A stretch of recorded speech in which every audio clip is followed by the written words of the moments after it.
waktu itu lewat amandemen Undang-Undang Dasar, lalu mau dihidupin lagi cuma dengan undang-undang yang kedudukan hukumnya di bawah Undang-Undang Dasar. Tapi oke lah, hukum apa sih yang nggak bisa ditekuk saat ini? Kalau kita dengerin kata Yusril Ikhja Mahendra, Ketua Umum Partai Bulan Bintang, yaitu partai yang mendukung koalisinya pemenang pemilu saat ini, secara substansi itu nggak ada yang berubah, baik Watimpres maupun lembaga baru ini nih, yang DPA. Tidak ada nomenklatur yang berubah sangat jauh. Yang berubah itu hanya posisinya saja, dia naik tingkat. Tentu orang jadi bertanya kan, kalau emang secara substantif nggak ada yang berubah, lantas buat apa revisi Undang-Undang Watimpres itu?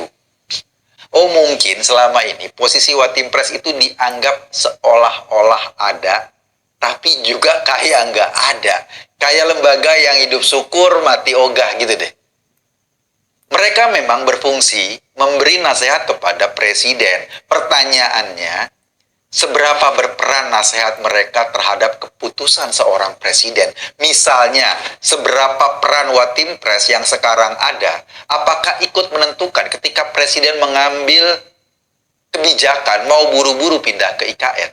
Atau apakah Watimpres pernah menasehati presiden soal bahayanya keputusan MK nomor 90 yang mengkutak-katik soal usia capres dan cawapres? Yang ujung-ujungnya menguntungkan anaknya presiden. Teman, balik lagi di channel kita Nufra, dan selamat datang lagi di channel kita. Ya, kali ini kita membahas tentang politik lagi, yaitu tentang bertentangannya atau perubahan dari UUD. Ferry Amsari sebut perubahan Wantipres jadi DPA bertentangan dengan konstitusi. Perubahan Undang-Undang Dewan Pertimbangan Presiden atau Wantipres menjadi nomenklatur Dewan Pertimbangan Agung atau DPA dinilai menyalahi konstitusi dan bertentangan dengan semangat reformasi.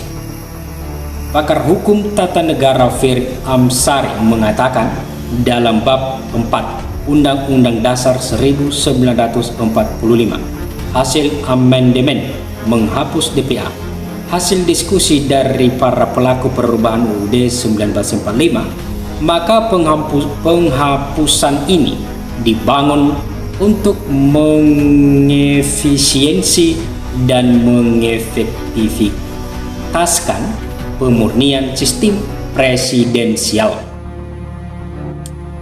Oleh karena itu, DPA dihapuskan dan presiden melalui undang-undang akan diberikan wewenang untuk membentuk Wantipres yang berada di bawah kuasa presiden atau bagian staf presiden di Istana Negara. Usulan perubahan RUU Wantipres ini, kata Ferry, cukup janggal. Soalnya perubahan RUU Wantipres ini mendekati akhir masa jabatan Presiden Joko Widodo atau Jokowi. Kuat dugaan Presiden Jokowi menghendaki jabatan sebagai Ketua DPA, sehingga kemudian melakukan perubahan yang menyebabkan tidak lagi DPA berada di bawah kewenangan presiden, tetapi ada di lembaga sendiri atau negara baru. Karena itu, kata Ferry, usulan DPA yang digulirkan balik DPR tidak sesuai dengan UUD 1945 dan cenderung melanggar serta bertentangan dengan konstitusi. Semestinya presiden harus menyadari bahwa ini tidak elok hanya sekadar mengejar jabatan ketika sedang berakhir lalu membuat lembaga baru. Bagi presiden terpilih, ini juga berbahaya karena presiden tidak lagi dimurnikan kekuasaannya. DPA berpotensial mengendalikan atau memberikan masukan yang sebenarnya lebih mirip pengarahan terhadap presiden terpilih. Berdasarkan fakta itu, kata Ferry, pihaknya menilai langkah politisi Jokowi di akhir masa jabatannya sangat bertentangan dengan Undang-Undang Dasar 1945, apalagi usulan Jokowi itu dinilai karena bertabrakan satu sama lain terhadap konstitusi.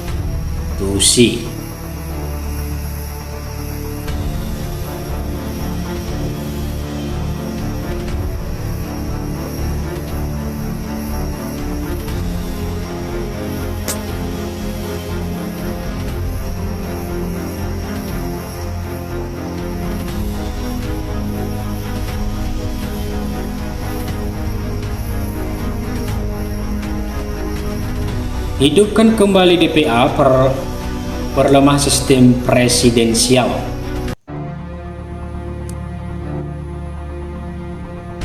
Rencana DPR menghidupkan kembali Dewan Pertimbangan Agung dan memberinya status sebagai lembaga negara lewat revisi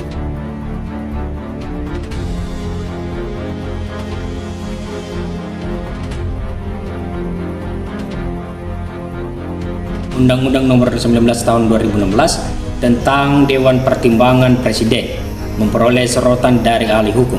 Tidak hanya dinilai tidak tepat, revisi itu juga dinilai dapat memperlemah sistem presidensial dan bentuk pembangkangan terhadap konstitusi. Sebab jika revisi Undang-Undang Anti Pres itu dilanjutkan, hal itu membuka peluang hidupnya kembali DPA. Oke, sekian saja dulu perjumpaan kita di video kali ini teman-teman, dan sampai jumpa lagi di video berikutnya. Terima kasih.